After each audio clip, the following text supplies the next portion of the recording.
वज़ीर-ए-आज़म शहबाज शरीफ की वज़रा के हमरा GHQ आमद, गार्ड ऑफ ऑनर पेश किया गया। वज़ीर-ए-आज़म ने यादगार शोहदा पर फूल रखे।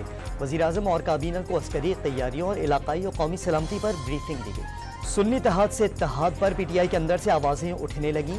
शेर अफजल मरवत के बाद अली जफ़र ने भी फैसला गलत करार दे दिया। इंतखाबी निशान से लेकर मखसूस नशिस्तों तक बताने को कुछ, टॉक शोज में बैठकर कुछ बोल दिया तो कई लोग शक्ल दिखाने के काबिल भी नहीं रहेंगे। सुन्नी इत्तेहाद काउंसिल के सरबराह साहबजादा हामिद रजा का PTI को अपने मामलात घर में ही हल करने का मशवरा। हुकूमत का IMF को NFC अवार्ड में सूबों का हिस्सा कम करने से इनकार। IMF को 31 लाख रिटेलर्स टैक्स नेट में लाने की यकीन दहानी। गैस शोबे का गर्दिशी कर्जा कम करने, कीमतों के एडजस्टमेंट बर वक्त करने का भी वादा। अमरीकी सफीर डोनाल्ड ब्लूम के वज़ीर-ए-आज़म शहबाज शरीफ से मुलाकात। दो तरफा ताल्लुकात, इलाकाई सलामती के मामलात पर तबादला ख्याल।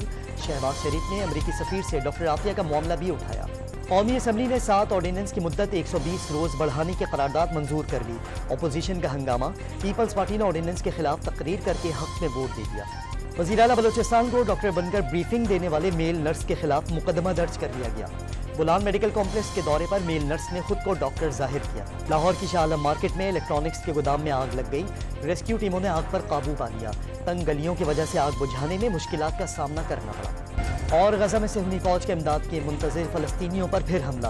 20 अफराद शहीद, 24 घंटों में 149 फ़लस्तीनी शहीद कर दिए। हमास की कार्रवाई में मज़ीद 4 इसराइली फौजी हलाक।